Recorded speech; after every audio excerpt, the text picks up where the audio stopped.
Hello students, तो आज हम शुरू कर रहे हैं world geography pre point of view से। विश्व भूगोल की शुरुआत कर रहे हैं। बैक ईयर क्वेश्चन का एनालिसिस मैंने पोस्ट कर दिया है। इसके अलावा ये वर्ल्ड ज्योग्राफी जो है इसका हम लोग बैक ईयर क्वेश्चन यानी जितने भी कॉम्पिटिटिव एग्ज़ाम होते हैं एसएससी, सीजीएल, पीसीएस, यूपीएससी, जितने भी कॉम्पिटिटिव एग्ज़ाम होते हैं सबके बैक ईयर क्वेश्चंस का एनालिसिस के बाद कौन कौन से टॉपिक है वर्ल्ड ज्योग्राफी के जहाँ से क्वेश्चंस पूछे जाते हैं तो टॉपिक वाइज हम कवर करेंगे, जिसमें फॉरवर्ड लिंक क्या क्वेश्चन इंपॉर्टेंट है आने वाले टाइम में और 2 बुक से कवर करेंगे। तो आज का टॉपिक हमारा सबसे बेसिक से शुरुआत करेंगे। आज का टॉपिक है ब्रह्मांड। ब्रह्मांड का बेसिक अवधारणा, जिससे कि बहुत बार फैक्चुअल क्वेश्चन पूछे जाते हैं। उसमें फैक्ट्स ज़्यादा हैं, आपके कंसेप्ट उसमें कम है, तो मैं फैक्ट्स उस आधार पे बता रही हूँ जो कि पिछले सालों में पूछे जा चुके हैं।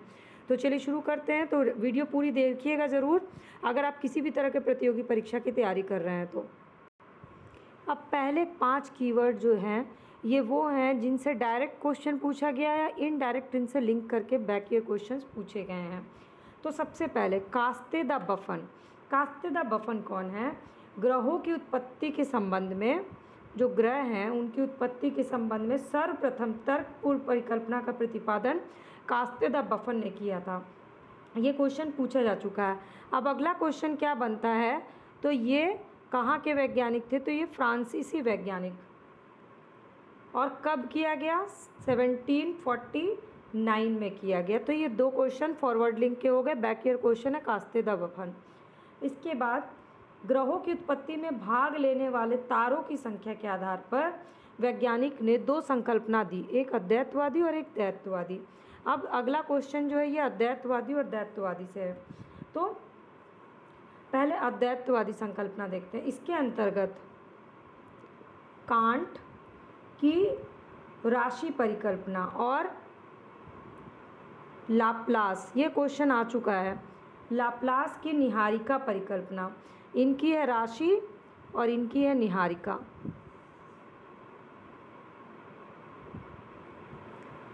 ये दोनों परिकल्पना प्रसिद्ध हुई अद्वैतवाद की। इसके बाद द्वैतवादी संकल्पना के अंतर्गत कौन आए? चैम्बरलिन। ये सारा मैं आपको बैक ईयर क्वेश्चन के हिसाब से बता रही हूँ, तो इसको प्लीज़ याद कर लीजिएगा। और दूसरे थे मोल्टन। इनकी कौन सी परिकल्पना है? इनकी परिक्रमा है ग्रहाणु परिकल्पना। और ये दोनों ये किससे जुड़े हुए हैं? द्वैतवादी संकल्पना से। तो बेसिकली द्वैत और अद्वैत से, द्वैत से हो गए कांट और लाप्लास जिनकी राशि और निहारिका परिकल्पना, द्वैतवादी के हैं चैम्बरलिन और मोल्टन जिनकी ग्रहाणु परिकल्पना है। अब तीसरा कीवर्ड आता है ब्रह्मांड की उत्पत्ति। ब्रह्मांड की उत्पत्ति से बहुत सारे क्वेश्चन पूछे जाते हैं और बार बार पूछे जाते हैं। जैसे सबसे पहले ब्रह्मांड की उत्पत्ति का सबसे आधुनिक सिद्धांत कौन सा है? तो महाविस्फोट सिद्धांत।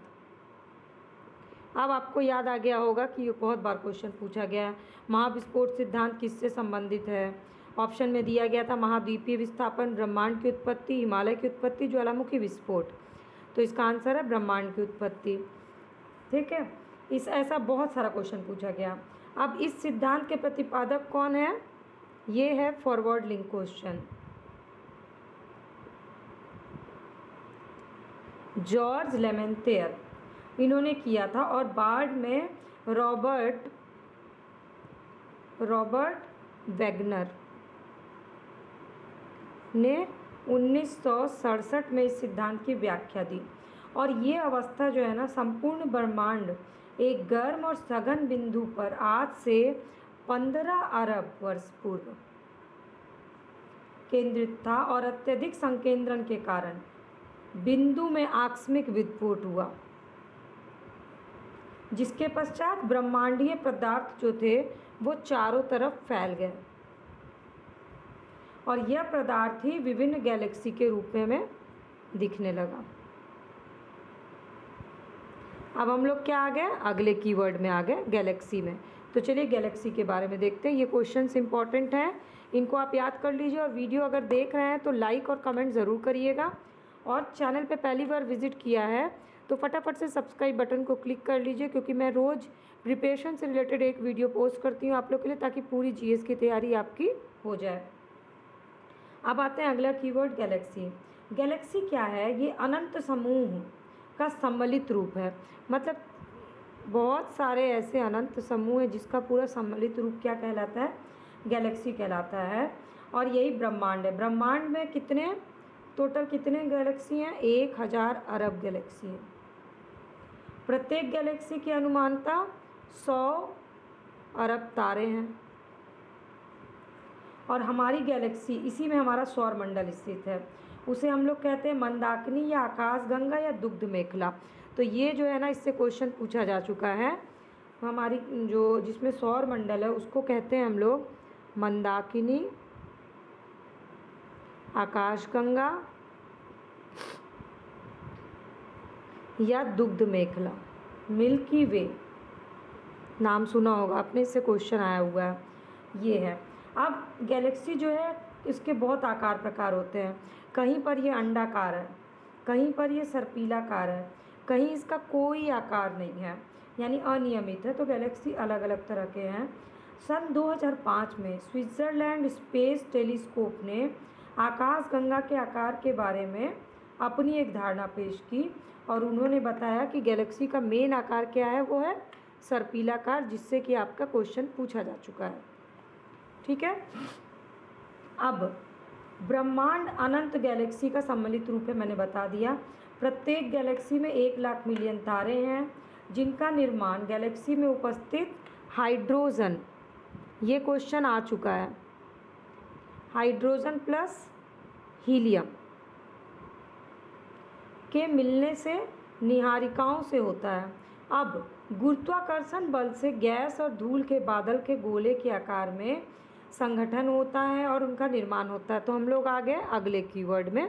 गुरुत्वाकर्षण बल क्यों इम्पोर्टेंट है? तारों के और निहारिकाओं के निर्माण के लिए। तारे के विकास के क्रम में सर्वप्रथम प्रारंभिक अवस्था कौन सी है? वो है प्रोटोस्टार। ये भी क्वेश्चन पूछा जा चुका है। सर्वप्रथम प्रारंभिक अवस्था जो होती है वो उसको होते हैं प्रोटोस्टार। इसके बाद तारों का विकास होता है,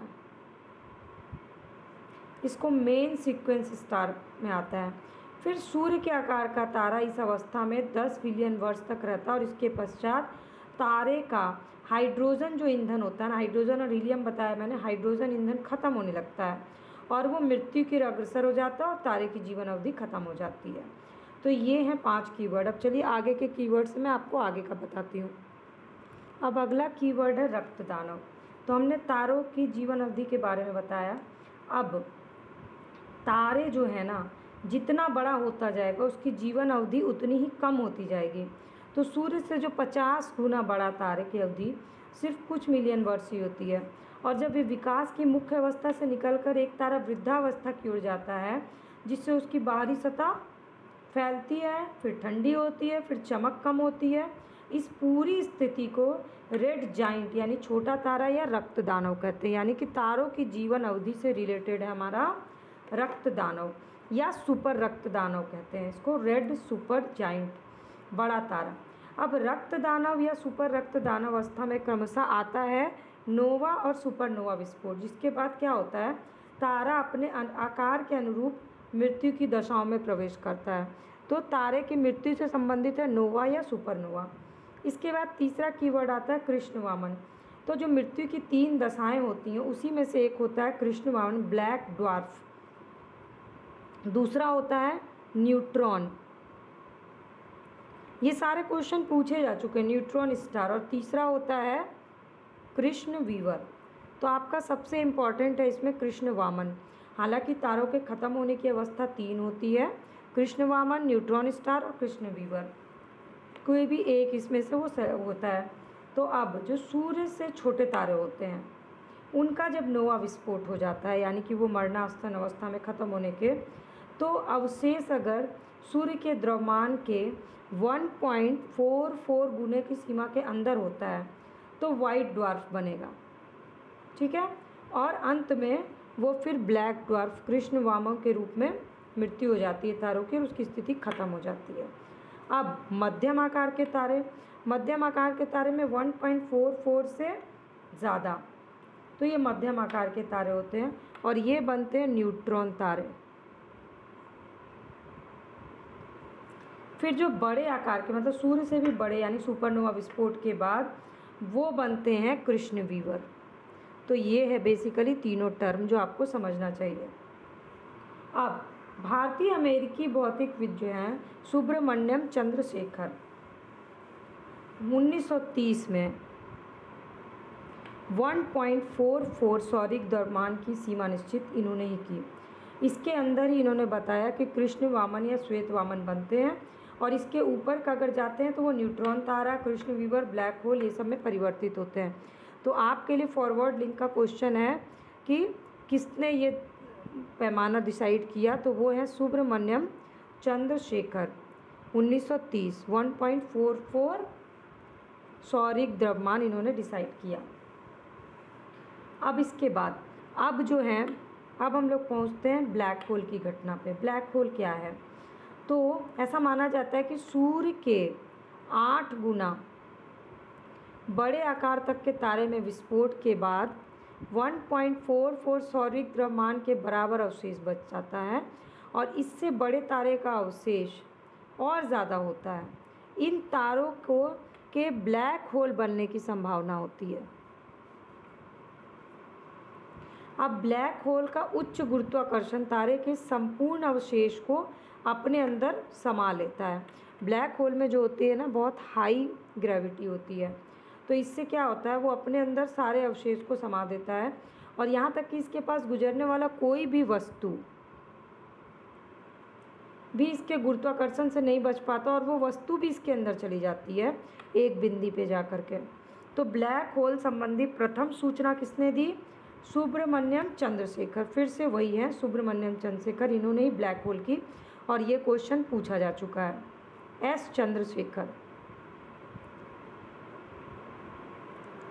11 जनवरी 1935 को लंदन की रॉयल एस्ट्रोनॉमिकल सोसाइटी की बैठक में इन्होंने अपना ये शोध प्रस्तुत किया कि ब्लैक होल जो है वो तारों का जब अंतिम स्टेज होता है उस दौरान जो सूर्य के द्रव्यमान से बहुत ज़्यादा होते हैं तो वो ब्लैक होल बन जाती है और ब्लैक होल के एक पॉइंट पे बहुत ज़्यादा ग्रेविटी होती है, तो आसपास के जितने पदार्थ भी होते हैं उसको भी ये अपनी तरफ खींच लेता है। ये सुब्रमण्यम चंद्रशेखर ने बताया और इन्होंने अपना एक शोध पत्र प्रस्तुत किया और भौतिकी के क्षेत्र में इनको 1983 में नोबेल पुरस्कार मिला। इनके साथ किसको मिला था वो भी याद कर लीजिए, फाउलर को, 1983 में। अब सुपरनोवा विस्फोट के बाद तारे की मृत्यु हो गई। सुपरनोवा एक क्या है? विस्फोट है तारों का, जो मैंने आपको पहले ही बताया। तो अब ये कीवर्ड्स ब्लैक होल तक हो गए। अब ये अन्य में क्या है? अन्य में छोटे छोटे और बहुत सारे क्वेश्चन बनते हैं, जैसे कि क्वासर क्या है? क्वासर एक चमकीला खगोलीय पिंड है जो ऊर्जा निकालता है, ठीक है। चंद्रशेखर सीमा क्या है?